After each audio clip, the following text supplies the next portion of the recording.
Okay, everything is clear, ma'am. Yes, ma'am. আচ্ছা ঠিক আছে, so let me share the screen first.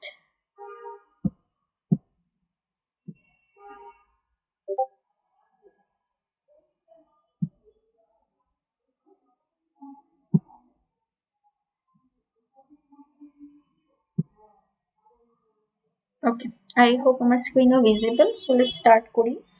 আমরা last ক্লাসে হচ্ছে ফ্লোচার্ট দেখেছিলাম। আমি ওই পার্টটা একটু জাস্ট রিভিউ করে আমরা আজকে কোডিং পার্টে আসবো। কিভাবে কোড করতে হয়, কিভাবে ডক্টর জাভাতে কাজ করতে হয়, এই জিনিসগুলো আমরা দেখবো। সো লাস্ট ক্লাসে আমরা যেটা দেখেছিলাম সেটা বেসিক্যালি ছিল হচ্ছে আমার flowchart. And before starting the flowchart আমরা একটু প্রোগ্রামিং সম্পর্কে জেনেছিলাম। What is a programming? Programming is basically a set of instructions. আমার অনেকগুলো ইনস্ট্রাকশনস থাকে, আমি ইনস্ট্রাকশন ফলো করে কাজ করি, ওই ইনস্ট্রাকশনস গুলাকে আমরা হচ্ছে বলছিলাম প্রোগ্রামিং। এখন যখন আমি কোনো একটা ইনস্ট্রাকশন ফলো করব, I need to follow some steps, যে এই কাজটা আগে করতে হবে, দেন ওই কাজটা করতে হবে। তো আমি যে স্টেপস গুলো ফলো করব, ওই স্টেপস গুলো ফলো করার জন্য আমাকে কিছু সিকোয়েন্স মেনটেন করতে হবে, যে আচ্ছা এই স্টেপের পরে step, at first I have to complete the first step, then second step, then এভাবে করে ডিফারেন্ট স্টেপস ফলো করি। সো ওই যে ফ্লোটা, যে কোন কাজের পর কোন কাজ আমাকে করতে হবে, ওই জিনিসটাই হচ্ছে আমরা বেসিক্যালি ফ্লো চার্টের থ্রুতে ড্র করছিলাম, বা ইউজিং সাম শেপস, কিছু শেপস এর হেল্প নিয়ে হচ্ছে আমরা ওই কাজটা করছিলাম। আজকে আমরা যে জিনিসটা দেখবো সেটা হচ্ছে আমার যে ফ্লোচার্টটা তো জাস্ট আমি ডায়াগ্রামের থ্রুতে ড্র করছিলাম। এখন ওই ফ্লোচার্ট থেকে কিভাবে আমি ওই জিনিসটাকে অ্যাকচুয়াল কোডে লিখতে হয়, কিভাবে অ্যাকচুয়াল বা রিয়েল লাইফে কোড করে আপনার আউটপুট শো করতে হয়, ওই জিনিসটা আমরা দেখব। সো আমরা যে ল্যাঙ্গুয়েজটা ইউজ করবো CC110 A, that's basically Java language. এখন শুরুতে আমি একটু জাভা ল্যাঙ্গুয়েজ নিয়ে বলি। সো জাভা বেসিক্যালি আমরা জাভাকে বলি হচ্ছে this is an OOP based language. আমি এখানে লিখে দেখাচ্ছি, ঠিক আছে? আমি ডক্টর জাভার একটা প্যানেল ওপেন করেছি। আমি লাস্ট ক্লাসে আপনাদেরকে বলেছিলাম যে ডক্টর জাভা ডাউনলোড করে ইনস্টল করতে আপনাদের পিসিতে। যারা এখনো করিনি, অবশ্যই আজকে ক্লাস শেষের পর, মানে আজকের মধ্যে অবশ্যই ডক্টর জাভাটা পিসিতে ডাউনলোড করে ইনস্টল করে নেবেন। সো আমি ফার্স্টে যেটা বললাম, ম্যাম, জি কিছু বলবেন? ম্যাম ডক্টর জাভা এটা ইউজ করতে হবে? আমি তো ভিএস কোডে ওরাকেল ওইটা আচ্ছা, ইনস্টল করছি। ওটা সমস্যা নেই। আপনি চাইলে VS কোডে ওরাকেল দিয়ে ওটা ইউজ করতে পারেন, VS কোড, ওটাতে সমস্যা নেই। বাট আপনি যখন ল্যাবের কাজ করবেন তখন কিন্তু আপনাকে ডক্টর জাভা ইউজ করতে হবে, মানে ল্যাবের পিসিতে।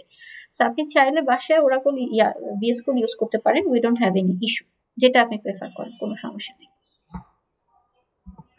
আচ্ছা, সো এখন আসি হচ্ছে, আমি বললাম যে হ্যাঁ, আমি বললাম হচ্ছে জাভা হচ্ছে আমার একটা OOP based language. OOP based language. এখন OOP জিনিসটা কি? OOP-টাকে আমরা বলি হচ্ছে ইট is a object oriented programming. OOP মানে হচ্ছে this is object oriented programming. এখন হোয়াট ইজ অ্যান অবজেক্ট? এখন অবজেক্ট জিনিসটা কি, ওই জিনিসটা বুঝতে হলে we need to know about classes. Basically Java works with classes and objects.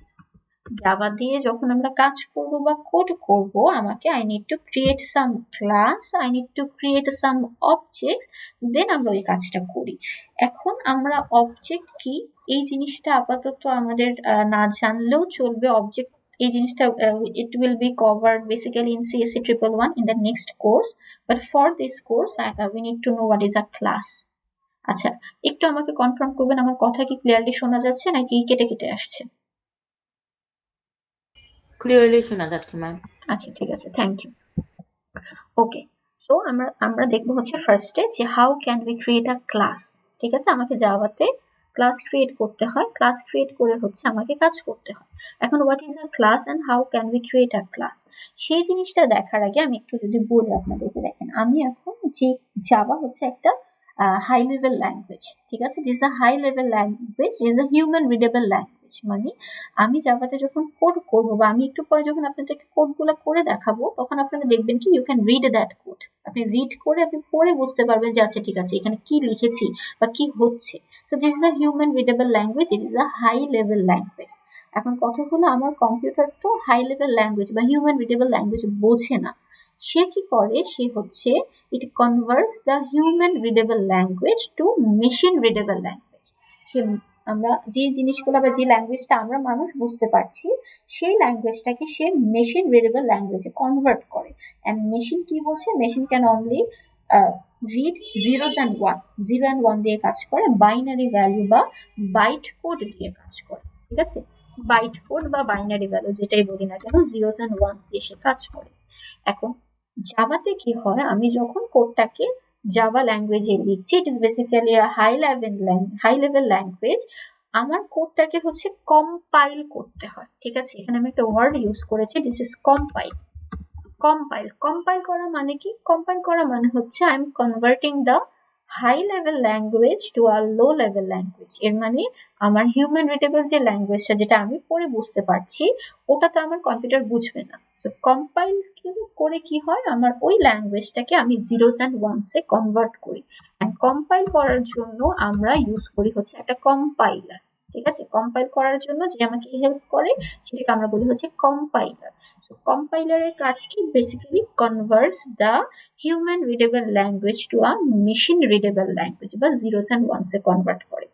তারপর সে কি করে, ওই যে জিরোস অ্যান্ড ওয়ান্সে কনভার্ট করার পর সে কি করে, সে it takes helps from other necessary properties, আরো কিছু প্রপার্টি আছে, কিছু মেথড আছে, কিছু লাইব্রেরি আছে, ওই জিনিসগুলোর হেল্প নিয়ে সে কোডটাকে অ্যাকচুয়ালি আউটপুট দেয়। মানে আমি ধরেন তাকে কিছু ইনপুট দিলাম, কোডটা লিখলাম, ওর কাজ হচ্ছে কোডটাকে কম্পাইল করবে। কম্পাইল করা মানে হচ্ছে জিরোস অ্যান্ড ওয়ান্সে কনভার্ট করে।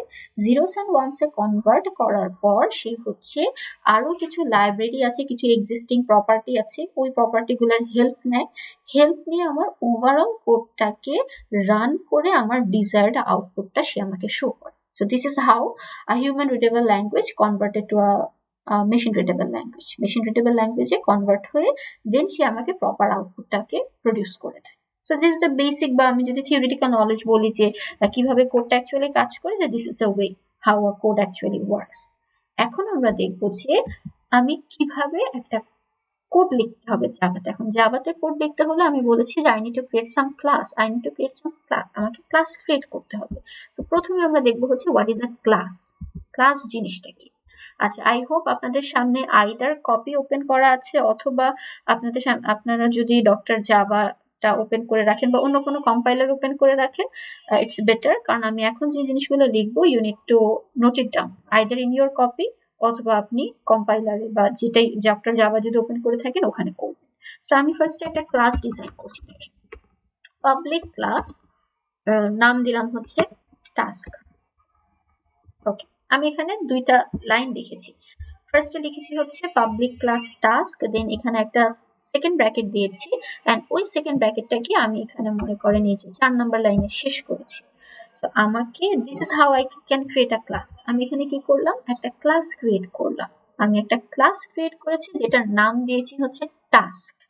আচ্ছা, এখন আমি যদি একটু ইন ডিটেলস বলি, দেখেন আমি এখানে দুইটা ওয়ার্ড লিখেছি, একটা হচ্ছে পাবলিক, একটা হচ্ছে ক্লাস, দেন আমি লিখেছি হচ্ছে টাস্ক। আচ্ছা, এখন what does public mean? Public মানে ইন রিয়েল লাইফে পাবলিক বলতে আমরা কি বুঝি, এটা আগে বলেন তো। পাবলিক মানে কি? আমি যদি বলি যে আমার কাছে একটা পার্ক আছে বা আমার কাছে একটা বাগান আছে, which is a public property, so what does that mean? মানে সবাই মানে ফ্রি ভাবে সেটা ইউজ করতে Exactly, পারবে। সবাই ফ্রি ভাবে সেটাকে আমাকে ইউজ করতে পারবে। এর মানে anyone can access that property, right? কারণ it is a public property. Same ভাবে আমি এখানে কি করলাম, দেখেন একটা টাস্ক বানিয়েছি। ওই টাস্কটা কি? টাস্কটা হচ্ছে একটা ক্লাস। আমি একটা ক্লাস বানিয়েছি, এন্ড ওই ক্লাসটাকে আমি ডিক্লেয়ার করে দিচ্ছি this is a public class. এর মানে anyone can access this class. So at first আমি পাবলিক মেনশন করেছি, পাবলিক মানে হচ্ছে anyone can access this class, as this is a class I have to use this keyword class. আচ্ছা, কেউ কিছু বলবেন? হ্যাঁ বলেন রিফা। কোয়েশ্চেন থাকলে আনমিউট করে বলবেন, হ্যান্ড রেজ করার দরকার নেই, ঠিক আছে? ডিরেক্ট আনমিউট করে বলবেন, কোয়েশ্চেন থাকলে বলতে পারেন। আর যদি কোয়েশ্চেন না থাকে আমি কন্টিনিউ করছি। ওকে, সো পাবলিক মানে হচ্ছে যে আমি যে মাত্র যে ক্লাসটা বানিয়েছি it is public, anyone can access it. আর যেহেতু আমি ওকে একটা ক্লাস হিসেবে ডিফাইন করছি, আমাকে এই ক্লাস এই ওয়ার্ডটা মেনশন করতে হবে। আমি ফার্স্টে পাবলিক লিখলাম, দেন আমি ক্লাস লিখলাম। এই জিনিসটা কি? এই জিনিসটা basically the name of the class. Task is basically name of the class. আপনার আমার যেরকম নাম আছে সেম ভাবে ক্লাসের একটা নাম থাকে। So this is the name of the class and it can be any meaningful name.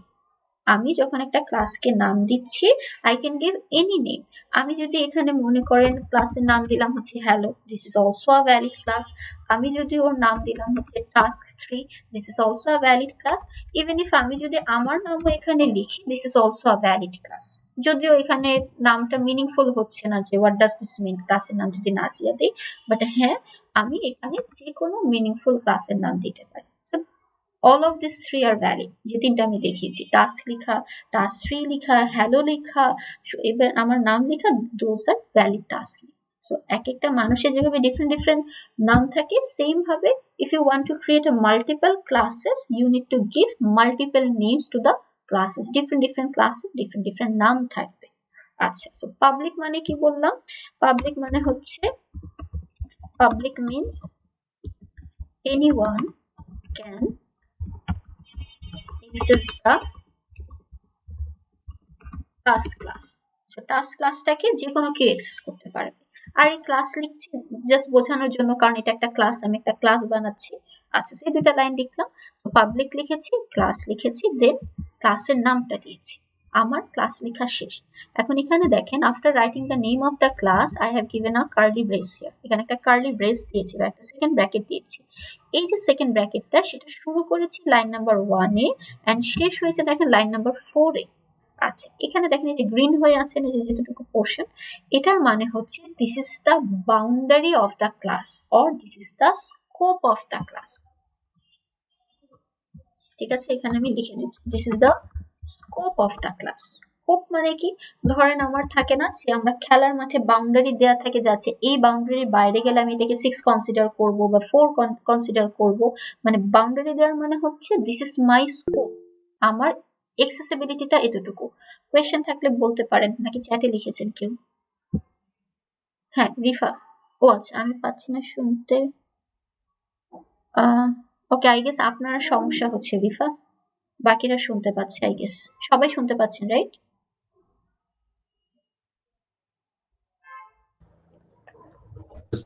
Yes, ma'am. আচ্ছা, ঠিক আছে। আই গেস আপনার সমস্যা হচ্ছে, একটু আপনি আপনার ইন্টারনেট কানেকশনটা অফ করে দেন আবার রিজয়েন করেন। ওকে, সো আমি যেটা বলছিলাম সেটা হচ্ছে যে যখন কার্লি ব্রেস দিচ্ছি বা সেকেন্ড ব্র্যাকেট দিচ্ছি, ও হচ্ছে আমি এই যে ক্লাসটা বানিয়েছি ওর একটা বাউন্ডারি ক্রিয়েট করে দিলাম যে আচ্ছা ঠিক আছে, আমার ক্লাসটা স্টার্ট হচ্ছে লাইন নাম্বার 1 থেকে এন্ড ওর বাউন্ডারি শেষ হচ্ছে লাইন 5। এর মানে এতটুকু স্কোপের ভেতর থেকে I can access this class. ঠিক আছে, সেকেন্ড ব্র্যাকেট দিয়ে আমি স্কোপটাকে ডিফাইন করছি যে সে স্টার্ট হচ্ছে এই লাইন থেকে, শেষ হচ্ছে এই লাইন। আচ্ছা, তারপর আমি কি করব? A class should have a, আমি যখন একটা ক্লাস ডিফাইন করি, a class should have a main method. একটা ক্লাসের ভেতরে আমাকে মেইন মেথড লিখতে হয়। আমি এখানে একটু দেখাই। At first you need to create a class. সেই ক্লাসের ভেতরে you need to write a main method. একটা মেইন মেথড থাকে and inside that main method you have to implement your code। ঠিক আছে, implement the main portion of the code. একটা class আমি আগে বানাই, ক্লাসের ভেতরে থাকে হচ্ছে মেইন মেথড এন্ড মেইন মেথডের ভেতরে থাকে হচ্ছে আমার অ্যাকচুয়াল কোডটা বা অ্যাকচুয়াল কাজটা যেটা আমি করতে চাচ্ছি। যেভাবে লাস্ট ক্লাসে আমরা দেখেছিলাম না যে ইউজার থেকে দুইটা নাম্বার নিয়ে হচ্ছে আমি সেটাকে সাবমিশন করছি, করে সাবমিশন প্রিন্ট করছি, অথবা আমরা কি করেছিলাম যে ইউজার থেকে আমি ওই যে রেডিয়াসটা নিয়েছিলাম সার্কেলের, then we calculated the area of the circle.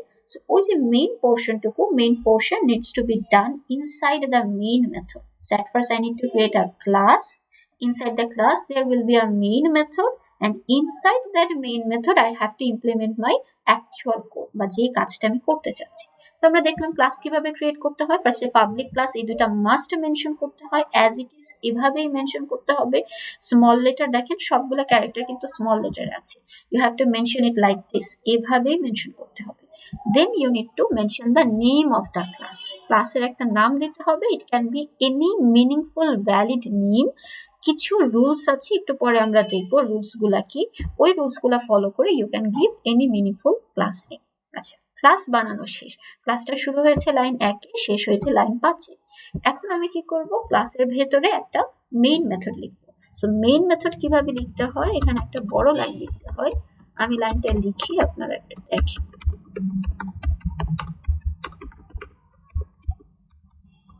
এই যে দেখেন, this is a main method. আমি একটা মেইন মেথড ডিফাইন করেছি যে this is a main method. কি লিখেছি, public static void main string দিয়ে, public static void main string দিয়ে হচ্ছে আমি কার্লি ব্রেস দিয়ে আর্কস লিখেছি, মানে স্কোয়ার ব্র্যাকেট দিয়ে আমি আর্কস লিখেছি। এখন এটার মানে কি, এই জিনিসটা এক্সপ্লেইন করার আগে একটু আপনারা বলেন তো। দেখেন আমি এখানে একটা ব্র্যাকেট দিয়েছি, আবার এখানে একটা ব্র্যাকেট দিয়েছি।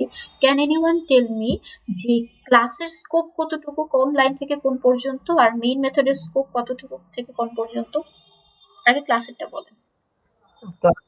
হচ্ছে 1 নাম্বার লাইন থেকে 5 পর্যন্ত, মানে 7 পর্যন্ত। 7 পর্যন্ত। আর মেইনেরটা 3 হচ্ছে থেকে 3 to 5। 3 to 5। আচ্ছা, তাহলে বলেন তো, একটা ক্লাসের ভেতরে মেইন মেথড থাকে নাকি মেইনের ভেতরে ক্লাস থাকে? ক্লাসের ভেতরে মেইন মেথড। ক্লাসের ভিতরে মেইন। এক্স্যাক্টলি। সো ক্লাসের ভেতরে, আর ক্লাস কন্টেইনস আ মেইন মেথড। একটা ক্লাসের ভেতরে মেইন মেথড থাকে, এন্ড মেইন মেথডের ভেতরে এখানে আমার ওই যে যা যা কাজ করা লাগে, রেডিয়াস নাও যা যা লাগে, এই জিনিসগুলো সবকিছু এখানে থাকবে। ঠিক আছে? আচ্ছা, এখন আসি হচ্ছে মানে কোন কোডগুলো যে জিনিসটা আমি ইমপ্লিমেন্ট করব, যেটা আমাকে বলবে করতে, ধরেন রেডিয়াস নিয়ে এরিয়া ক্যালকুলেট করা, ইউজার নেম নিয়ে হচ্ছে পাসওয়ার্ড চেক করা, anything, everything needs to be inside the main method, যে কাজই আমাকে করতে বলে না কেন। ঠিক আছে? Yes ma'am. আচ্ছা, এখন আসি হচ্ছে এই যে আমি একটা বড় লাইন লিখলাম, হোয়াট ডাজ দিস মিন। এখানে অনেক কিছুই আমরা এখন বুঝবো না। For now you guys can memorise this line. এই দুইটা লাইন আপনারা মেমোরাইজ করতে পারেন, বাট এই জিনিসগুলো আমরা গ্র্যাজুয়ালি বুঝবো। বাট আমি আপাতত কিছু একটু শর্ট ইন্ট্রো দিচ্ছি যে অ্যাকচুয়ালি জিনিসগুলো কি বোঝায়। পাবলিক বলতে বুঝি হচ্ছে, অলরেডি বলেছি, public means anyone can access it. এখন এখানে যে আমি দেখেন 3টা ওয়ার্ড লিখেছি, পাবলিক স্ট্যাটিক ভয়েড, এটা বেসিক্যালি বোঝাচ্ছে হচ্ছে আমার এই যে আমি মেইন মেথডটা লিখেছি, এই যে মেইন, এই মেইন মেথডটার এক একটা ক্যারেক্টারিস্টিক্স লিখেছি, বা ওর এক একটা কি বলে বৈশিষ্ট্য লিখেছি, যে it will be a public method, it is a static type of method, it is a void type of method. এখন পাবলিক মানে হচ্ছে আমি মেইন মেথডটাকে মাত্র ডিফাইন করেছি, anyone can access anyone can access the main method। ঠিক আছে? ওই যে টাস্ক নামে যে ক্লাসটা বানিয়েছি, টাস্কটাকে যে সবাই অ্যাক্সেস করতে পারে, সেম ভাবে আমি যে মেইন মেথডটা বানিয়েছি, মেইন মেথডটাকে আমি বললাম যে this is a public method, এর মানে anyone can access this method. তারপর আসি হচ্ছে স্ট্যাটিক। আচ্ছা, জাস্ট একটু লিখে রাখেন, খাতায় নোট রাখেন, বাট এখন আপনারা অনেক কিছু বুঝবেন না, বাট আমি জাস্ট লিখে রাখাচ্ছি যাতে পরে আপনারা ওই জিনিসটা রিচেক করতে পারেন। Static means it is a class property, it is a class property, I can use that property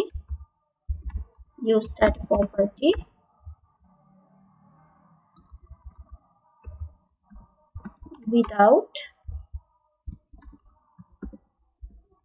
creating an object।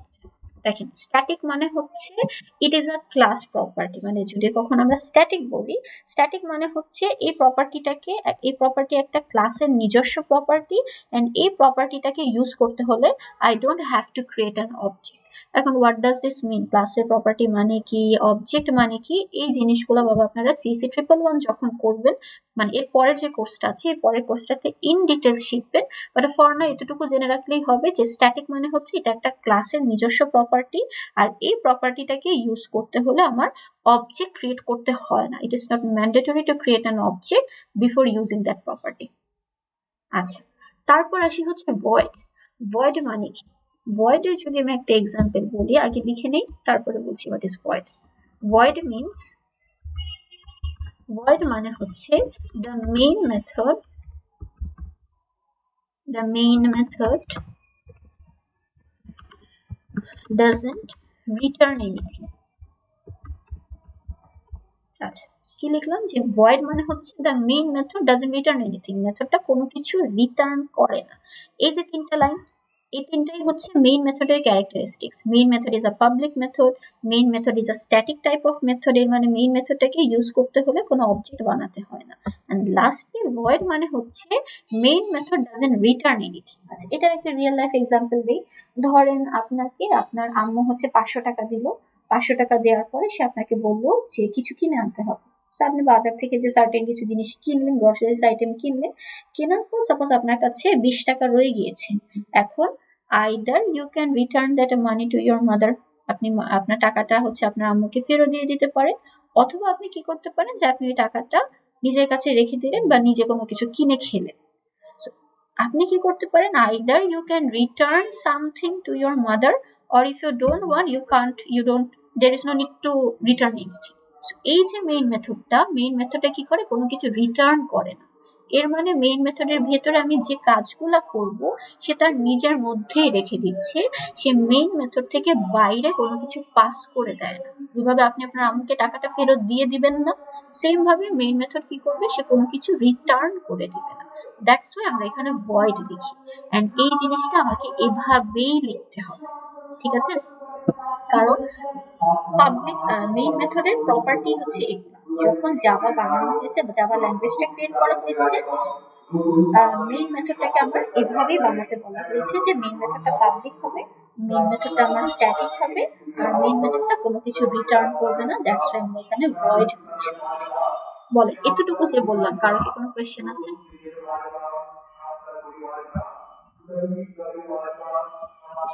No questions, ma'am. Okay, so যদি কোয়েশ্চেন না থাকে, আমরা আরেকটা পোরশন মিস করেছি, that is this one, string args. আচ্ছা, এটার মানে কি আমি একটু লিখি।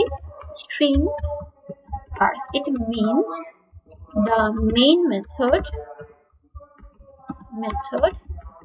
takes an array of string type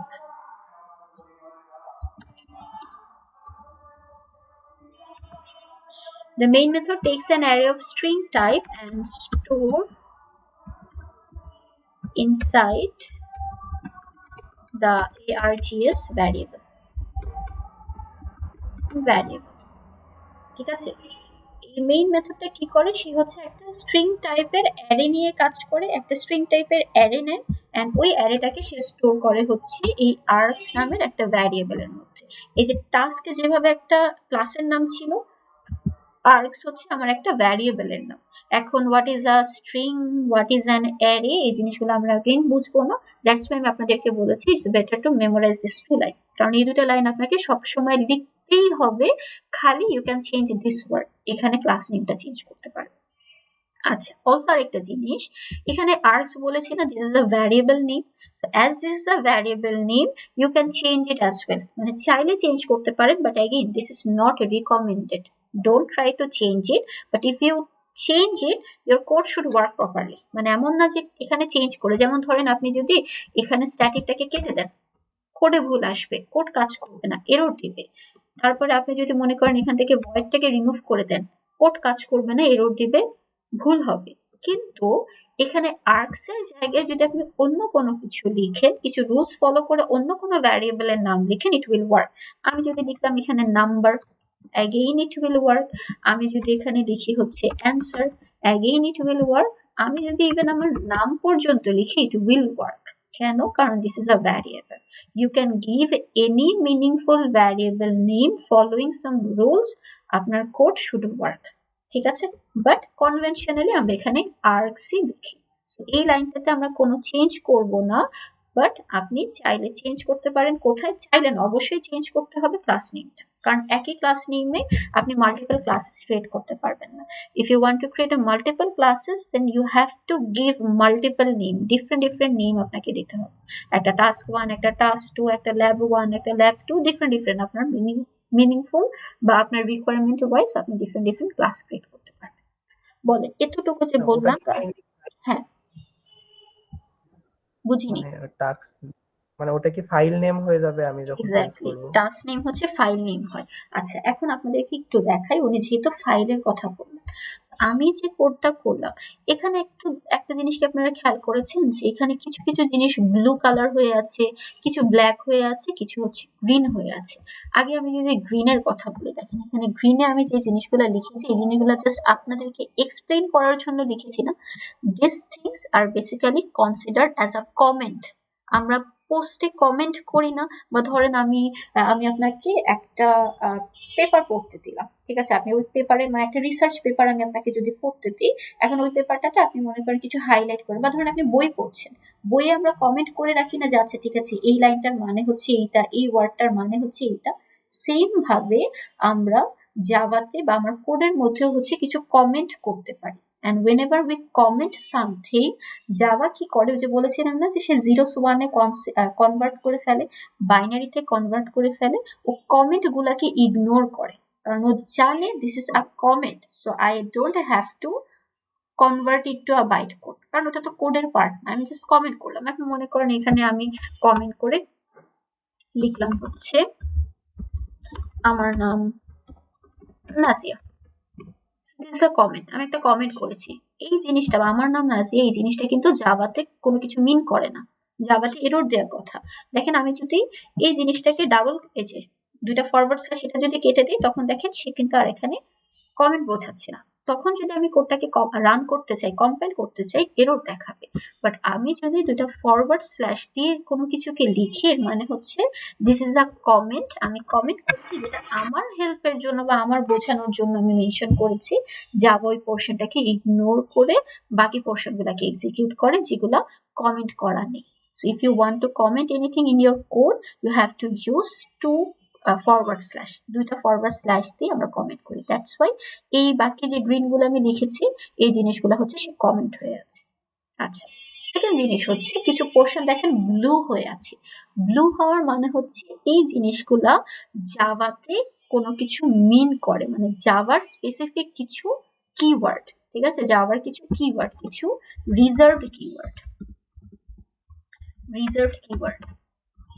আমরা যেরকম কোনো রেস্টুরেন্টে বাইরে গেলে দেখা যায় না কিছু টেবিল রিজার্ভ থাকে, যে ওই টেবিলটা হচ্ছে এই পার্সনের জন্য রিজার্ভ করা, সো ওই টেবিলটাকে কি আমরা ইউজ করতে পারি না। কিন্তু এখানেও সেম ভাবে যে কিওয়ার্ড গুলো আমার ব্লু হয়ে আছে, this are the reserved keyword of Java. That means each and every keyword means something, it has a meaning. যেরকম পাবলিকের মিনিং বললাম, ক্লাসের মিনিং বললাম, স্ট্যাটিকের মিনিং বললাম, so this are the reserved keyword. And reserve কিওয়ার্ডকে শুধুমাত্র ওই রিজার্ভ যে কাজের জন্য ক্রিয়েট করা হয়েছে ওই কাজে ইউজ করতে পারবেন, ওগুলা বাদে আপনি ইউজ করতে পারবেন না। এর মানে আপনি কখনোই ক্লাসের নাম পাবলিক দিতে পারবেন না। আপনার মন চাইলো যে মিস আমি পাবলিক নাম দিব ক্লাসে, you can't do that. But yes, আপনি যদি এইভাবে দেন দেন কোনো সমস্যা নেই। দেখেন দুইটার মধ্যে কিন্তু ডিফারেন্স আছে, সবগুলো লোয়ার কেস আর এখানে প্রথমটা ক্যাপিটাল লেটারে আছে। সো এটাতে জাভাতে এটার মিনিং আছে, ঠিক আছে। সো যে জিনিসগুলো ব্লু হয়ে আছে এগুলো হচ্ছে আমার জাভার মিনিংফুল কিছু ওয়ার্ড, এন্ড এই ওয়ার্ড গুলাকে আমাকে ওভাবেই ইউজ করতে হবে। যদি সবগুলা স্মল লেটারে থাকে আমাকে সবগুলা স্মল লেটারে লিখতে হবে, সবগুলা ক্যাপিটালে থাকলে সবগুলা ক্যাপিটালে লিখতে হবে, ওভাবেই লিখতে হবে। সেম ভাবে দেখেন এই যে স্ট্রিং, এই স্ট্রিংও হচ্ছে একটা মিনিং আছে। এখানে যে প্রথম ক্যারেক্টারটা আমার ক্যাপিটাল লেটারে আছে, আপনাকে এটা এভাবেই লিখতে হবে। আপনি যদি বলেন যে না মিস আমার মন চাইলো আমি স্মল লেটারে লিখবো, লিখতে পারেন, বাট আপনার কোড কখনোই এক্সিকিউট হবে না, it will show an error. কারণ in Java there is nothing called string. এভাবে যদি লোয়ার কেসে দেন এটার কোনো মিনিং নেই জাভাতে। বাট ইয়েস, আপনি যদি এটাকে ক্যাপিটাল লেটার দিয়ে দেন এটার একটা মিনিং আছে। অ্যাজ ইট যেভাবে জাভাতে আমার আছে আমাকে ওভাবেই ইউজ করতে হবে। বলেন এতটুকুতে কারো কোনো কোয়েশ্চেন আছে? যদি কোয়েশ্চেন না থাকে আমি এই কোডটাকে কম্পাইল করে আপনাদের রান করে দেখাবো। ওকে, আই এম অ্যাজিউমিং কারো কোনো কোয়েশ্চেন নেই।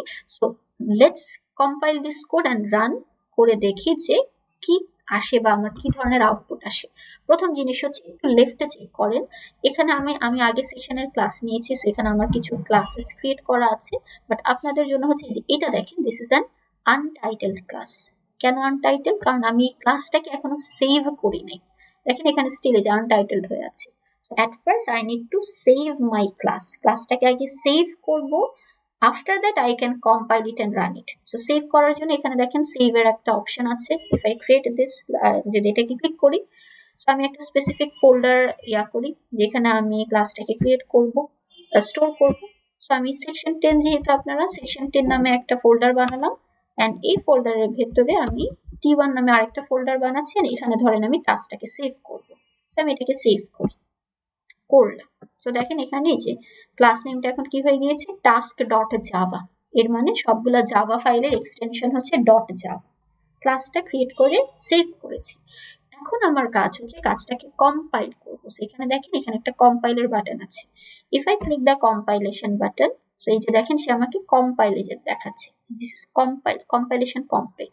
কম্পাইল করা মানে হচ্ছে ওই যে আমি যেটুকু কোড লিখেছি ওই কোডটাকে সে জিরোস এন্ড ওয়ানস এ কনভার্ট করে ফেলেছে। এখন I have to run my code to get the desired output. So compile করলাম, রান করি। এই যে দেখেন কিছু আসে নাই। কেন কিছু আসে নাই? কারণ আমি তো জাস্ট একটা খালি ক্লাস ক্রিয়েট করেছি। I just have created an empty class and an empty method. মেথডের ভেতরে যেখানে তো কিছু লিখি নাই। আপনি বলবেন যে মিস যে কত কিছু লিখেছি, but yes this are the comments. I just have told যে কমেন্ট করা জিনিসগুলোকে জাভা ইগনোর করে। ও কিন্তু এই জিনিসগুলোকে কোড হিসেবে ধরে না। সো ও ধরে নিচ্ছে আচ্ছা ঠিক আছে এটা কিন্তু পুরাটা খালি। That's why there is no output. Okay, আমরা এখন ভেতরে জিনিস লিখবো, লিখে দেখবো কিভাবে কাজ করে। বাট বিফোর দ্যাট উনি ওখানে একটা ফাইল নেমের কথা বলছিলেন। সবসময় একটা জিনিস মনে রাখবেন, আপনার ক্লাস নেমটা আপনি যেই নামে দিবেন ফাইল নেমটাও আপনাকে সেম নামে দিতে হবে। এখানে ক্লাসের নাম আমি দিয়েছি টাস্ক, ফাইলের নামও আমাকে টাস্কে দিতে হবে। হোয়াট ইফ আমি এই ক্লাস নেমটাকে চেঞ্জ করে টাস্ক 3 করে দিই? মানে আমার ফাইল নেম আছে হচ্ছে টাস্ক, আমি ক্লাসের নাম দিয়েছি টাস্ক 3। দেখেন আমি যদি এটাকে কম্পাইল করতে চাই সে আমাকে একটা এরর দিবে। এরর মেসেজটা একটু পড়ে দেখি কি বলেছে। Class task 3 is public, should be declared in a file named task3.java। এর মানে আমার টাস্ক 3 নামে যে আমি ক্লাসটা বানিয়েছি যেটা একটা পাবলিক টাইপের ক্লাস, ওই ক্লাসটাকে অবশ্যই এমন একটা ফাইলে সেভ করতে হবে যেটার নাম হবে হচ্ছে task3.java। এর মানে ক্লাসের নাম এন্ড ফাইলের নাম নিডস টু বি সেম, দুটো ডিফারেন্ট হতে পারবেন। সো আসেন আমি কি করি, আমি হচ্ছে এই ফাইল নামটাকে চেঞ্জ করি। সেভ এস দিয়ে হচ্ছে যেখানে টাস্ক আছে আমি এটাকে let's rename it to task. এখন কম্পাইল সেভ করলাম, লেটস কম্পাইল ইট अगेन। এই যে কম্পাইল হয়েছে। এন্ড এটাকে যদি রান করি again it won't show any output, কারণ হচ্ছে আমি কোনো কিছু প্রিন্ট করিনি। আচ্ছা এখন আসি ভেতরে আমি কিছু লাইন প্রিন্ট করব, বাট আমি হচ্ছে একটা নতুন ক্লাস বানাই। এটা তো আমি দেখলাম অনেক কিছু লেখা, এখন এখানে আমি একটা নতুন ক্লাস বানাই। সো নতুন ক্লাস কিভাবে বানাতে হয়, public class, then I have to mention the class name. আমি ক্লাসের নাম দিলাম হচ্ছে সাপোজ টাস্ক 4 দিলাম, যে কোনো কিছু দিতে পারবেন, ঠিক আছে। আমি টাস্ক 4 দিলাম, ক্লাসটা ক্রিয়েট করলাম। এই যে this is the scope of the class or the boundary of the class, ক্লাসের বাউন্ডারি বা স্কোপটা ডিফাইন করে ফেললাম। দেন আমার কাজ হচ্ছে একটা মেইন মেথড লেখা, public static void main string args। Main মেথডের স্কোপটা স্টার্ট করলাম, এই যে মেইন মেথডের স্কোপটা এখানে শেষ করলাম। এখন যা কোড লিখবো আমি এটার ভেতরে লিখবো। আচ্ছা এখন ভেতরে লিখি, আমি একটা লাইন লিখছি। ওই যে একটু মনে করি আমরা লাস্ট ক্লাসে দেখেছিলাম না যে ইউজার থেকে আমি দুইটা নাম্বার নিচ্ছিলাম, নাম্বার নেওয়ার পর আমি তাদের সাবমিশনটাকে প্রিন্ট করছিলাম। I was printing something, so let's print something. আমি একটা লাইন প্রিন্ট করি, system.out.println hello students। আচ্ছা এই লাইনটাকে একটু দেখি, আমি কি করেছি, আমি লিখেছি কি system.out, দেন লিখেছি println, সেটার পরে ব্র্যাকেট দিয়ে হচ্ছে তার ভেতরে আমি একটা সেন্টেন্স লিখেছি যে হ্যালো স্টুডেন্ট। যা লিখেছি সেটাকে আমি দুইটা কোটেশনের মধ্যে লিখেছি। যদি আপনাদের মনে থাকে এই জিনিসটা আমি লাস্ট ক্লাসে বলেছিলাম যে যখন আমি ডাবল কোটেশনের ভেতরে কোনো কিছু লিখি ওই জিনিসটাকে আমরা কনসিডার করি অ্যাজ আ স্ট্রিং। এই জিনিসটা আমি লাস্ট ক্লাসে বলেছিলাম। আপনারা যখন হচ্ছে ফ্লো চার্টে আমরা প্রম্পট করতাম না, প্রম্পট করে ইউজারকে বলছিলাম যে please enter a number, please enter your ID, please enter the password. So ওই জিনিসটাকে আমরা কি করেছিলাম, ডাবল কোটেশনের মধ্যে রেখেছিলাম। So if you write anything inside a double quotation side then it is considered as a string in Java. ঠিক আছে, কোনো sentence, a string can be a sentence, a word, a character. So আমি যখনই double quotation দিয়ে লিখি সেটাকে আমি string হিসেবে কনসিডার করি। আর আপনি ডাবল কোটেশন দিয়ে যখন কোনো কিছুকে লিখবেন, জাভা কি করবে, ওই জিনিসটাকে অ্যাজ ইট ইজ আউটপুটে শো করবে if you are printing that line. আমি এখানে কি করেছি দেখেন, কি লিখেছি, সিস্টেম ডট আউট। আচ্ছা, এটার মানে কি এটা একটু বলি। সিস্টেম ডট আউট মানে হচ্ছে আমি আমার সিস্টেমকে বলছি তুমি আউটপুটে শো করবে। এখন আউটপুটে শো করার জন্য আমি এখানে একটা মেথড ইউজ করেছি। মেইন যেভাবে একটা মেথড, সেম ভাবে প্রিন্ট এলএনটাও একটা মেথড। ঠিক আছে, print LN this is also a method. So print LN এর কাজ কি, হচ্ছে আউটপুট প্রিন্ট করতে আমাকে হেল্প করে। ও কি প্রিন্ট করবে, ও প্রিন্ট করবে হচ্ছে ব্র্যাকেটের ভেতরে যা লিখেছি সেই জিনিসটা প্রিন্ট করবে। So let's compile this code end run ইট। আমি আগে এটাকে সেভ করি। দেখেন কম্পাইল করতে গেলে সে আমাকে আগে সেভ করতে বলছে। সো আমি এটাকে সেভ করি, ধরেন আরেকটা ফোল্ডার বানাই। ক্লাস নেম ফাইল নেম দুইটাই ঠিক আছে, ক্লাস নেমও task4, ফাইল নেম দিয়েছিও task4, সেটাকে সেভ করলাম, সেভ ডান। কম্পাইলও হলো, আমি কিন্তু একসাথে কম্পাইল করেছি, সেভ করেছি। এখন আমার কাজ হচ্ছে ওটাকে রান করব। সো রান করার জন্য এই যে run button, so let's run ইট।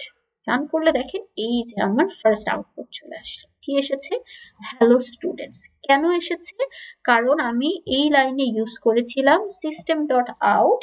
সিস্টেমকে বলেছি তুমি আউটপুট দেখাও। আউটপুট দেখানোর জন্য আমি একটা প্রিন্ট মেথড ইউজ করেছি, আর সেটার ভেতরে আমি পাস করে দিয়েছি হ্যালো স্টুডেন্ট।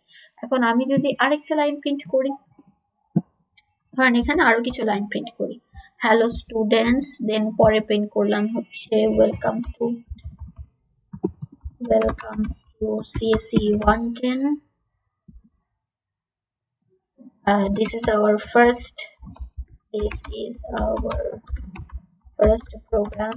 ওকে, আমি তিনটা প্রিন্ট স্টেটমেন্ট দিলাম। ফার্স্টে বললাম হ্যালো স্টুডেন্ট প্রিন্ট করো, then hello welcome to CSE 110 print করো, then this is our first program, এই জিনিসটা প্রিন্ট করো। So let's compile it. আবার কম্পাইল করি।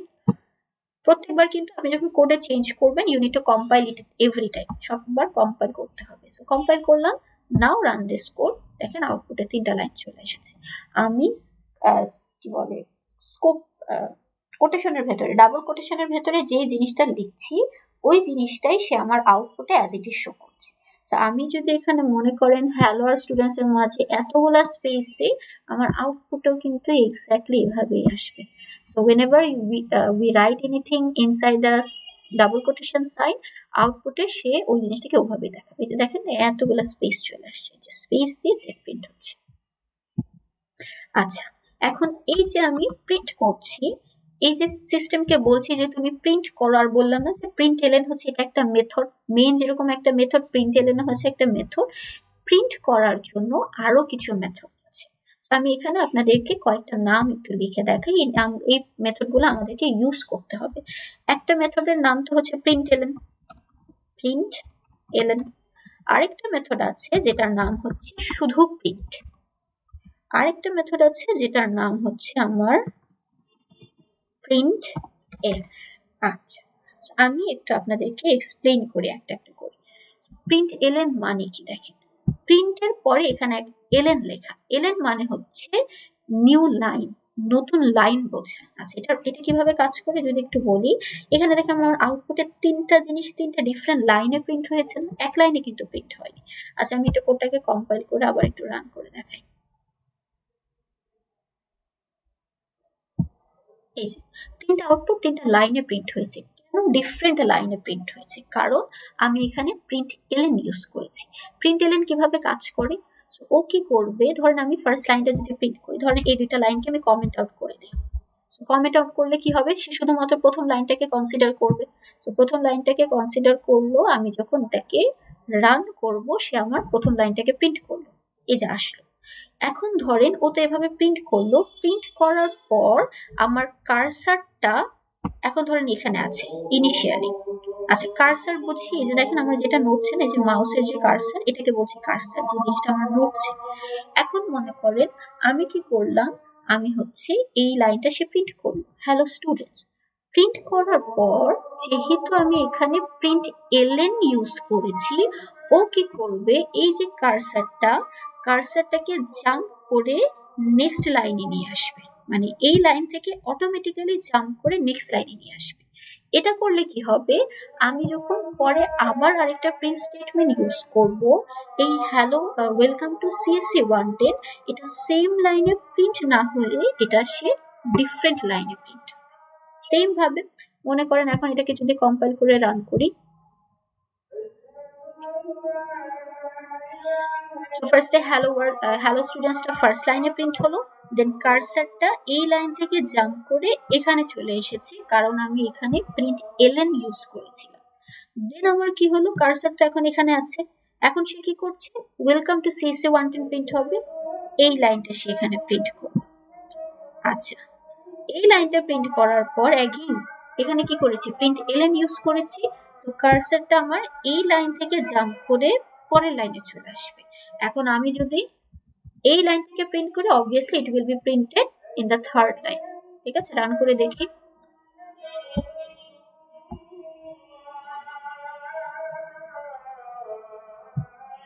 এই যে দেখেন তিনটা ডিফারেন্ট লাইনে প্রিন্ট হয়েছে। সো এলএন দিয়ে যদি আমি কার্সারটাকে প্রিন্টিং এর পরে নেক্সট লাইনে নিয়ে আসি, তাহলে বলেন তো প্রিন্টের কাজ কি?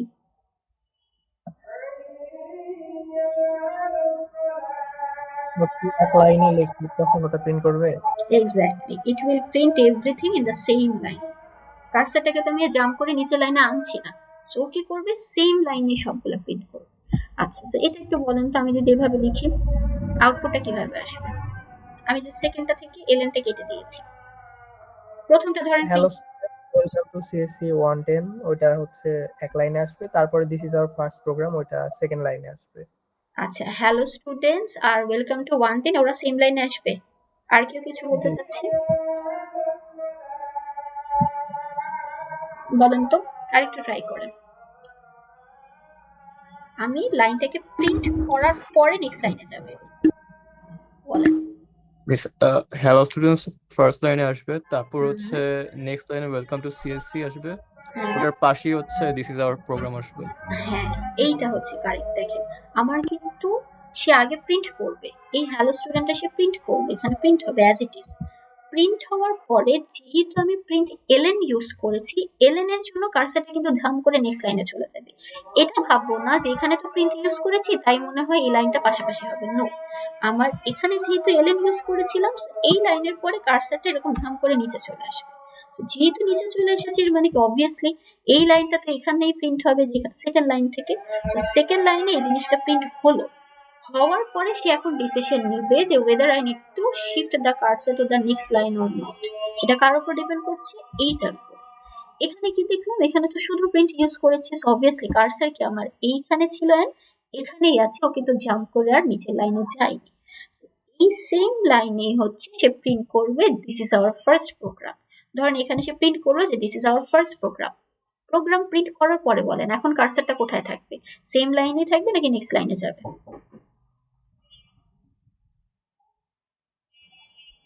Same line, ma'am. নেক্সট লাইনে যাবে। নেক্সট লাইনে যাবে। কেন নেক্সট লাইনে যাবে? কারণ এই যে দেখেন ফার্স্টে তো হ্যাঁ, আমি আপনাদেরকে এটা একটু এখানে লিখে দেখাই। আচ্ছা, এখানেই দেখাই। দেখেন ফার্স্টে সে প্রিন্ট করবে হচ্ছে হ্যালো স্টুডেন্টস, এটা প্রিন্ট হবে।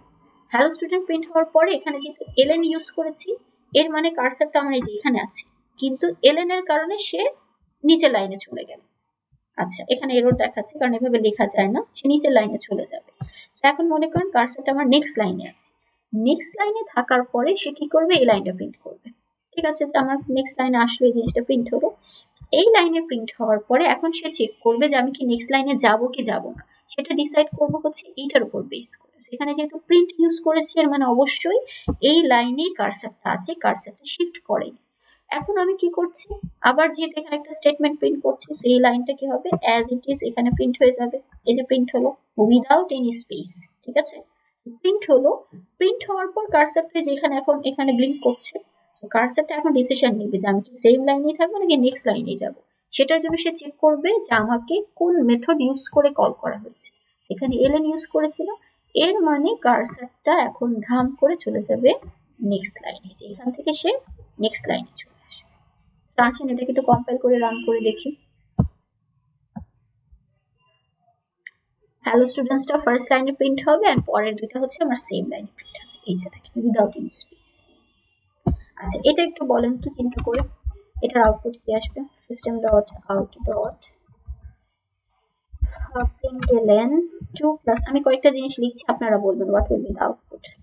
System dot out println 2 plus 3, বলেন 7 আর 8 এর জন্য কি আউটপুট আসবে? ম্যাম 7 এর জন্য আউটপুট আসবে 5, নেক্সট লাইনে 2 plus 3 as a string print হবে। আচ্ছা, ভেরি গুড। যেহেতু এখানে আমি কি করছি, দুইটা নাম্বারকে যোগ করছি, so obviously it will calculate first, আগে সামেশনটা বের করবে, সামেশনটা বের করার পরে যে আউটপুটটা বা রেজাল্টটা আছে সেটাকে সে প্রিন্ট করবে। আর এখানে কি করেছি, সবকিছুকে ডাবল কোটেশনের মধ্যে লিখেছি। আর আমি একটু আগেই বলেছি যে ডাবল কোটেশনের মধ্যে আমি যা যেভাবে লিখি না কেন আউটপুটে এক্স্যাক্টলি সেম ভাবে চলে আসবে। সো এটাকে রান করে দেখি। এই যে 5 প্রিন্ট হলো এন্ড 2 প্লাস 5 2 প্লাস 3 প্রিন্ট হয়েছে। আরেকটা জিনিস দেখেন, আমরা যখন একটা ক্লাস ক্রিয়েট করছিলাম, ক্লাসের পরে সেকেন্ড ব্র্যাকেট দিয়ে স্কোপ ডিফাইন করছিলাম, মেথডের জন্য সেম ভাবে হচ্ছে ব্র্যাকেট দিয়ে স্কোপ ডিফাইন করছিলাম, বাট এই লাইনগুলোতে কিন্তু আমি কোনো কার্লি ব্রেস দেই। তাহলে স্কোপ হয় শুধুমাত্র হচ্ছে আমার ক্লাসের জন্য, মেইন মেথডের জন্য। হ্যাঁ, আরো কিছু হয়, আরো কিছুর জন্য আমাকে লিখতে হয়, লুপের জন্য আছে, আরো কিছু ডিফারেন্ট জিনিস আছে, ওগুলো পরে দেখবো। বাট ফর নাও আমরা ক্লাসের পরে স্কোপ দিই আর মেইন মেথডের পরে স্কোপ দিই। আর হচ্ছে এছাড়া বাকি যে লাইনগুলো মেনশন করবো, দেখেন সবগুলোর পরে আমাকে একটা সেমিকোলন দিতে হচ্ছে, ইট ইজ ম্যান্ডেটরি। আমি যদি এখান থেকে সেমিকোলনটা রিমুভ করে দেই এন্ড কোডটা কম্পাইল করি, it is showing an error. কি বলেছে দেখেন, সেমিকোলন এক্সপেক্টেড। কোথায় এক্সপেক্টেড? এখানে মেনশন করে দিয়েছে line 7। This is my line 7, line 7 এ এখানে একটা সেমিকোলন। সো এখন যদি সেমিকোলন দিয়ে কাজ করি, হ্যাঁ ইট উইল ওয়ার্ক।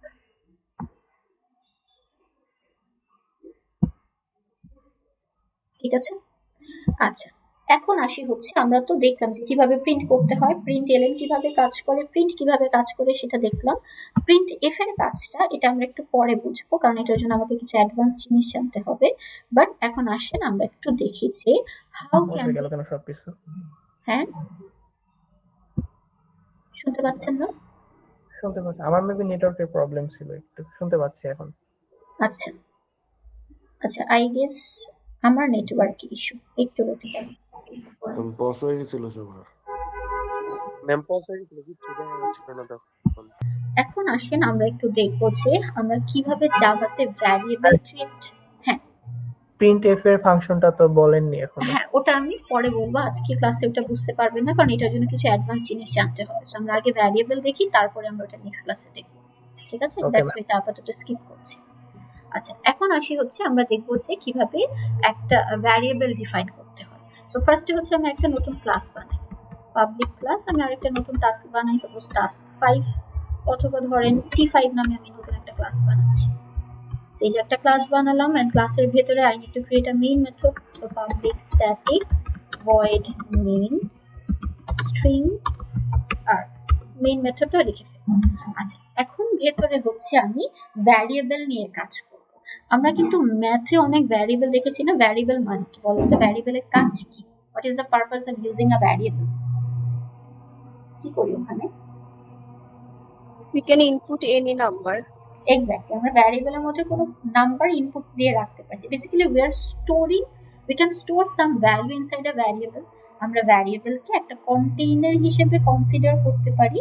একটা কন্টেইনারের মধ্যে আমরা যেভাবে কিছু আইটেম স্টোর করতে পারি, সেম ভাবে একটা ভ্যারিয়েবলের মধ্যে হচ্ছে আমরা কিছু আইটেম স্টোর করতে পারি।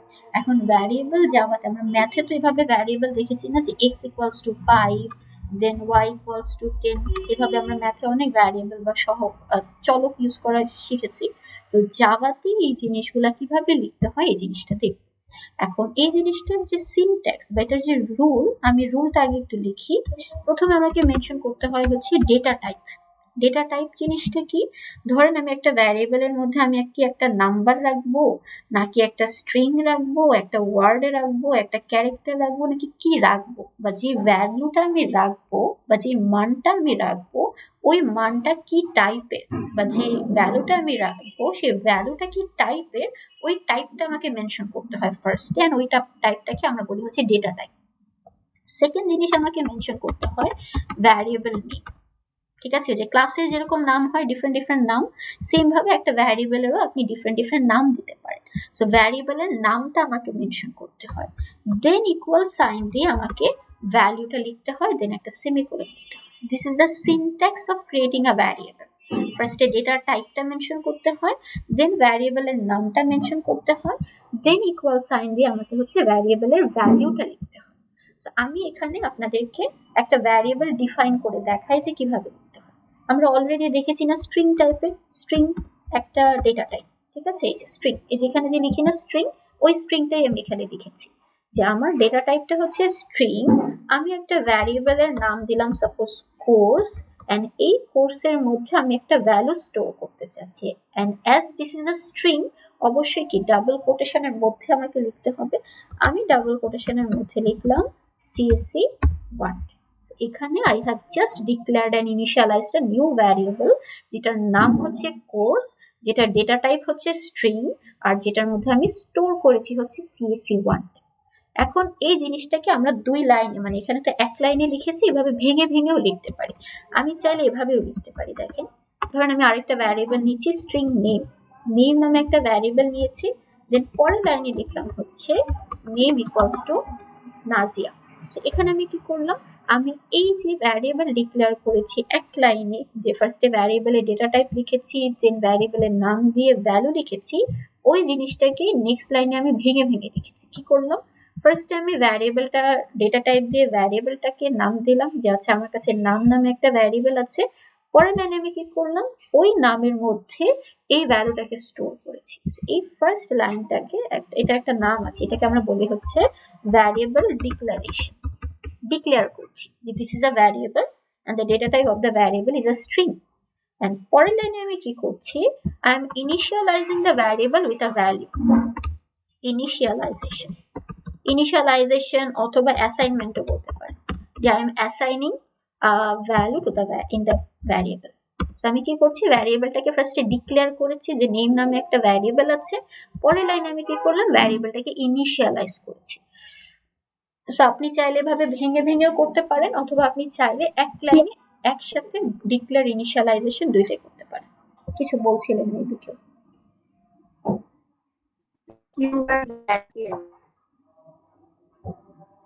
বুঝি নাই, কথা শোনা যাচ্ছে না?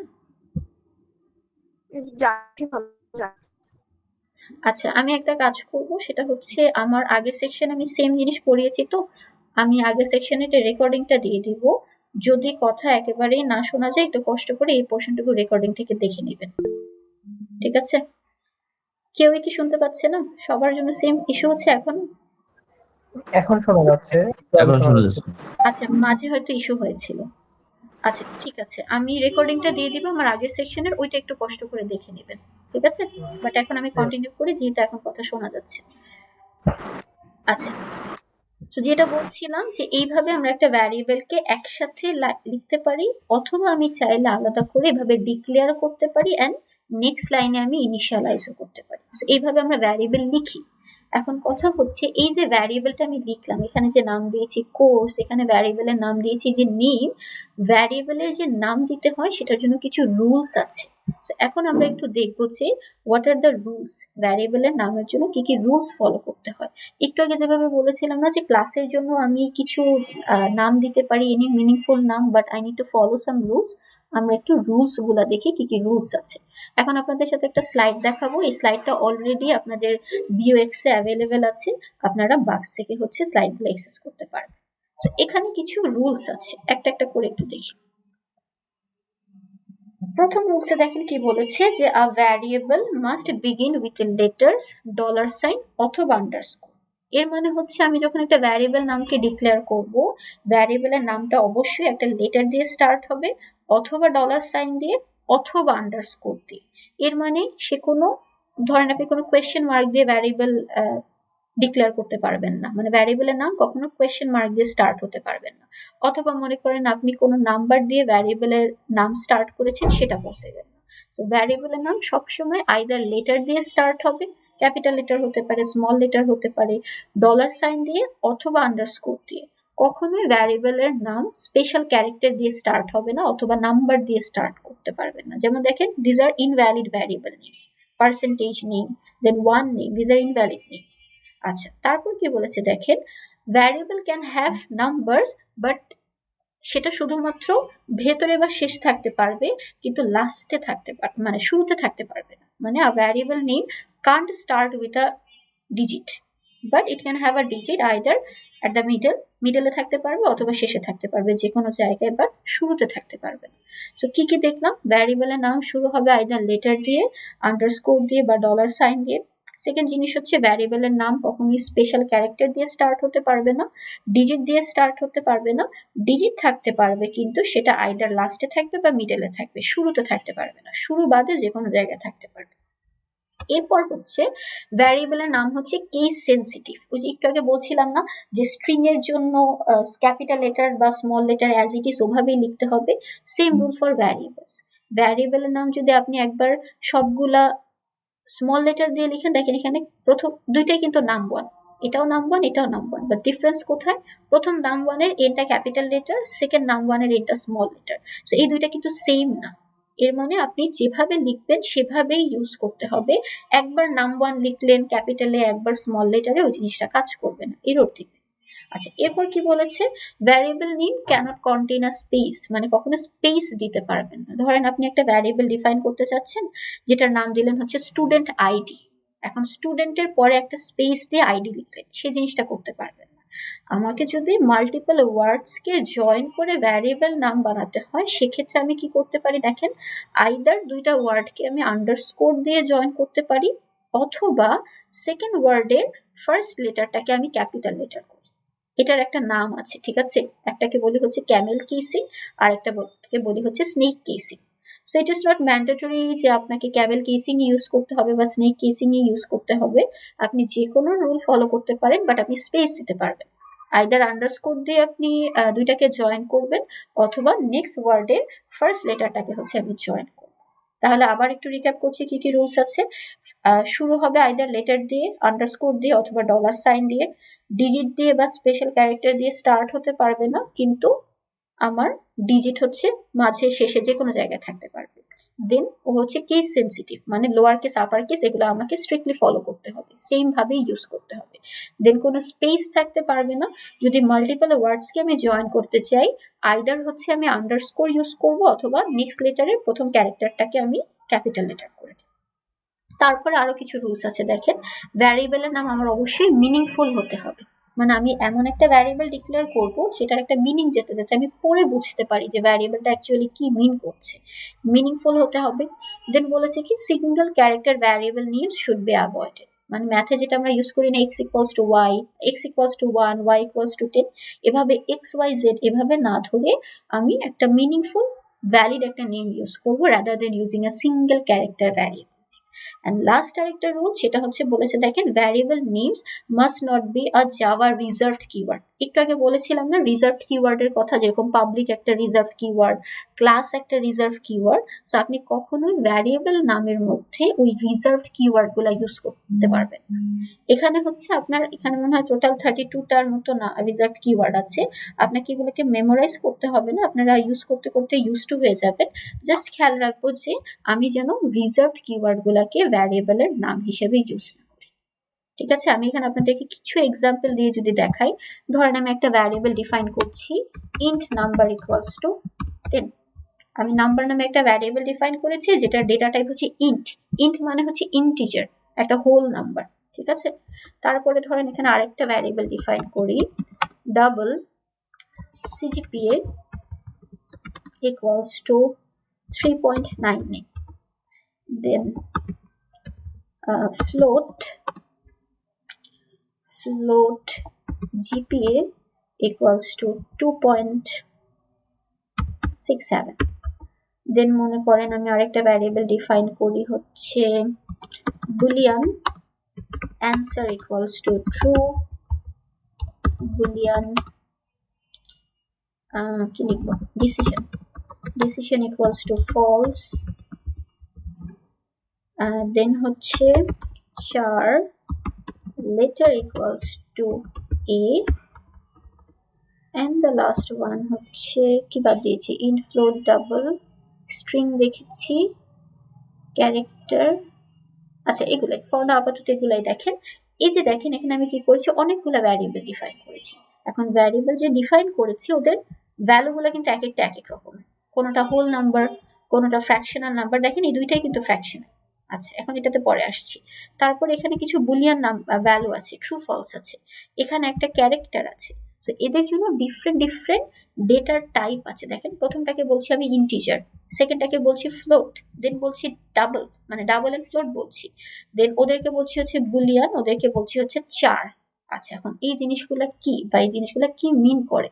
প্রথম জিনিস হচ্ছে এটাতে ইজিলি বোঝা যাচ্ছে যে ইন্টিজার আর ডাবল ফ্লোটের মধ্যে ডিফারেন্স হচ্ছে, ইন্টিজারে হচ্ছে আমি হোল নাম্বার স্টোর করি অ্যান্ড ডাবল ফ্লোটের বেলায় হচ্ছে আমি ফ্র্যাকশনাল নাম্বার স্টোর করছি, মানে দশমিক সহকারে নাম্বার স্টোর করছি।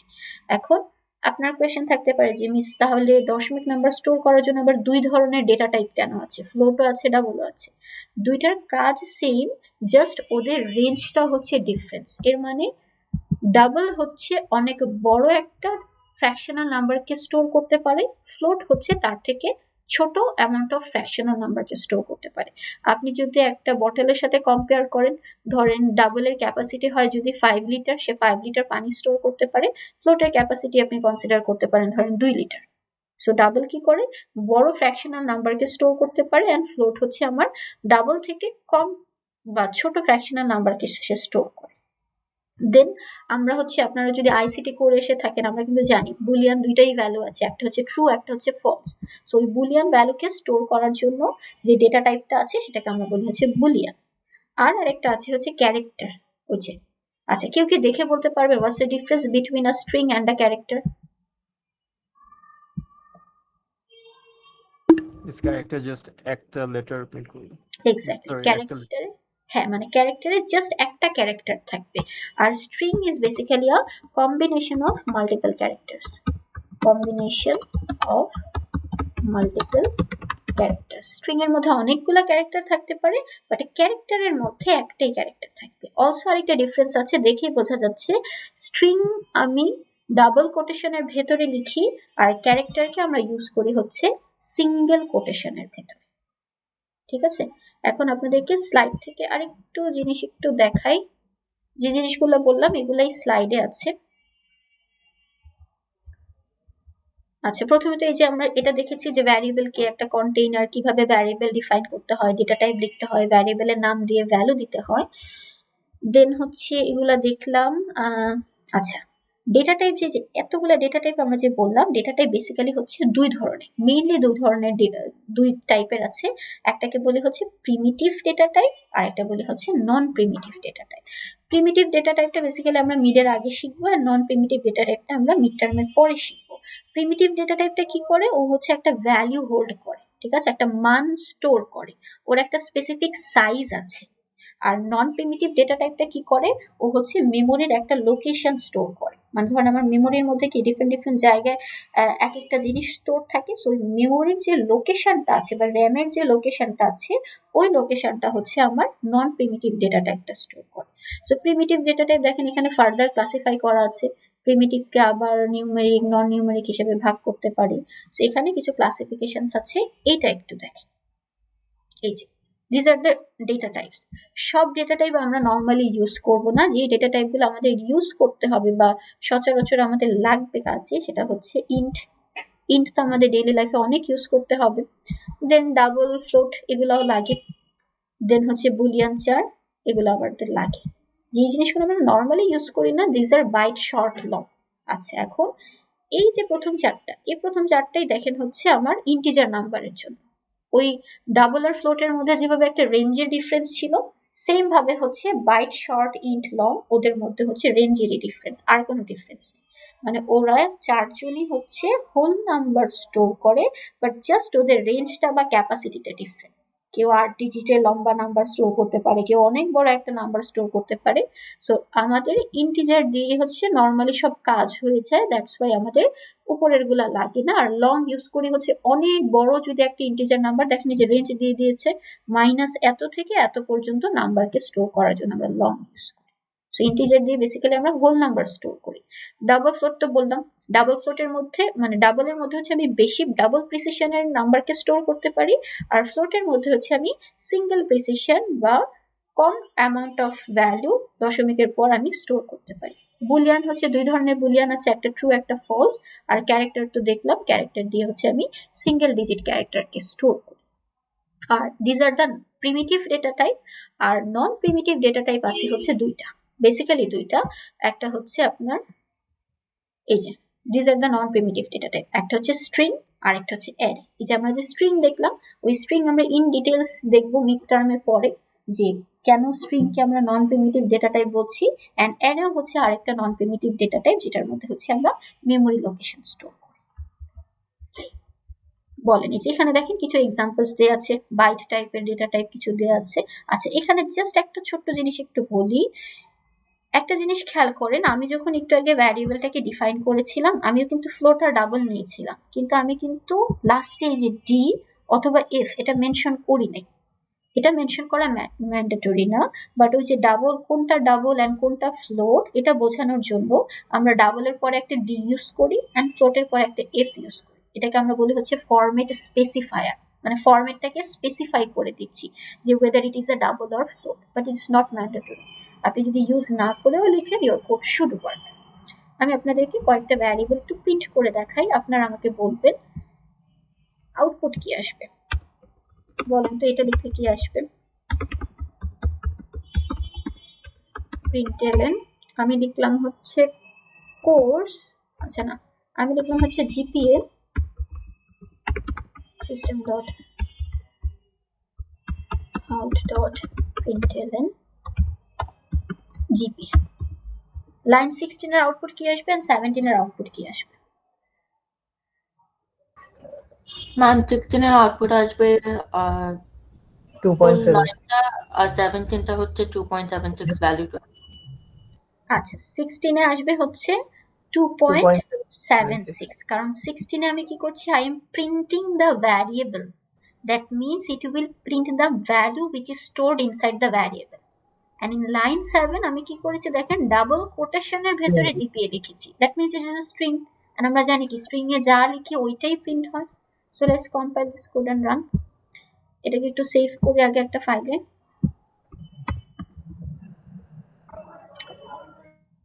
আচ্ছা, এখানে দেখেন এখানে একটা সমস্যা, সেটা হচ্ছে এই জিনিসটা আপনাদেরকে আমি নেক্সট ক্লাসে দেখাবো। একটা এরর দিচ্ছে, কি বলেছে, incompatible types possible lossy conversion from double to float. আচ্ছা, এটা নর্মালি কি হয়, মানে আমি এখানে যে নাম্বারটা স্টোর করেছি এই নাম্বারটা হচ্ছে ফ্লোটের যে ক্যাপাসিটিটা আছে ক্যাপাসিটিটাকে এক্সিড করে ফেলছে। এর মানে হচ্ছে, মানে আমি এই নাম্বারটাকে ফ্লোটের মধ্যে স্টোর করতে পারবো না, I have two store it inside a double data type. এর জন্য আমরা নর্মালি দেখবেন CSC 110 CSC 111 বা নর্মালি আমরা যখন জাভাতে কোড করি, instead of using float we use double data type. কারণ ফ্লোটের মধ্যে এমন হতে পারে যে আমি যে ভ্যালুটাকে স্টোর করতে চাচ্ছি, যেহেতু ফ্লোটের ক্যাপাসিটিটা কম, আমি ফ্লোটের মধ্যে ওই নাম্বারটাকে স্টোর করতে পারছি না। এখানে বেসিক্যালি কি হচ্ছে, ধরেন আমার ওর রেঞ্জ হচ্ছে 2 লিটারের পানি রাখার, বাট আমি ওর মধ্যে 4 লিটার পানি রাখার ট্রাই করছি। এই জিনিসটা আমাকে এররে বলেছে যে lossy conversion from double to float, মানে এইখানে এই নাম্বারটাকে সে একটা ডাবল হিসেবে কনসিডার করছে, না এই ডাবলটাকে আমি ফ্লোটের মধ্যে রাখতে চাচ্ছি যেটা আমার ক্যাপাসিটি এক্সিড করছে। সো ইটস বেটার যে আমি যখন কোনো একটা ডাবল বা প্রিসিশনের ভ্যালু ইউজ করছি, it is better to store it inside a double data type rather than a float data type. So আমি ধরেন এটাকে আমি ডাবল ফ্লোট থেকে ডাবল করে দিই। যখনই দেখবেন এই টাইপের এরর আসছে যে পসিবল লুজি কনভার্সন, এর মানে হচ্ছে আপনার ডেটা টাইপের একটা মিসম্যাচ হয়েছে। So let's compile it again and run. এখন যদি আমি রান করি, জিপি এর জন্য সে আমাকে প্রিন্ট করবে হচ্ছে 2.76, আর 17 নম্বর লাইনের জন্য সে আমাকে এই জিপি এটা অ্যাজ ইট ইজ প্রিন্ট করে দিয়েছে। আচ্ছা, লাস্ট আরেকটা জিনিস বলুন তো, এটার আউটপুট কি আসবে। System dot out dot প্রিন্টএলএন number plus CGPA.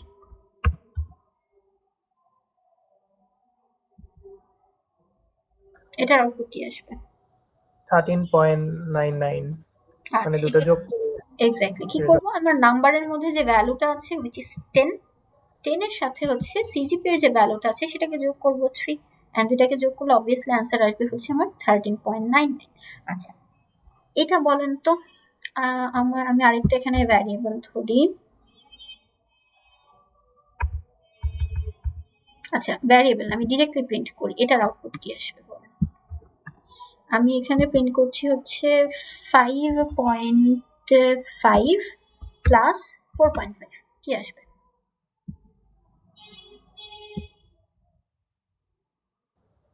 10 10। 10 আচ্ছা, লেটস কম্পাইল করে দেখি। Compile and run. কি এসেছে আউটপুট? 10.0। শুধু 10 আসেনি কিন্তু, 10.0। কেন? কারণ আমি দুইটা ডাবল নাম্বারকে যোগ করছি। অলওয়েজ মনে রাখবেন, যদি কোনো একটা নাম্বার ডাবল হয়, সেটার সাথে যদি কোনো যোগ বিয়োগ ভাগ গুণ যেটাই করি না কেন, অ্যান্সারটা সবসময় ডাবল আসে। এটা আমরা নেক্সট ক্লাসে দেখবো। জাস্ট একটু বলে রাখলাম যে যখনই কোনো আমি একটা ডাবল নাম্বারের সাথে অন্য কোনো নাম্বারকে যোগ বিয়োগ ভাগ গুণ যেটাই করি না কেন, my answer will always be a double number. কারো কোয়েশ্চেন থাকলে? আপনি ফ্লোটিং নাম্বার বোঝাচ্ছেন মানে হ্যাঁ, ডাবল ফ্লোট দুইটার জন্যই সেম রুল। কোনো ডাবল বা ফ্লোটের সাথে আপনি যদি অন্য কোনো নাম্বারকে যোগ বিয়োগ মাল্টিপ্লিকেশন ডিভিশন সাবট্রাকশন অ্যাডিশন যেটাই করেন না কেন, answer will always be a double number or a float number. কারো কোয়েশ্চেন আছে? যেতটুকু পড়েছি, and I am extremely sorry, ক্লাসের মাঝখানে অনেকবার কানেকশন চলে গিয়েছিল। আমি আপনাদের সাথে আপনাদের ক্লাসের রেকর্ডিংটাও দিয়ে দিব, প্লাস আমার আগের সেকশনের রেকর্ডিংটাও দিয়ে দিব। কোথায় দিয়ে দিবেন? আমি বাবা এই যে একটু পরে স্ল্যাকে একটা কি বলে গুগল ডকের মধ্যে লিঙ্কগুলো পেস্ট করে দিয়ে দিব, ওখান থেকে দেখে নেবেন। আচ্ছা, অ্যান্ড অবশ্যই আপনারা কিন্তু ম্যাটেরিয়ালস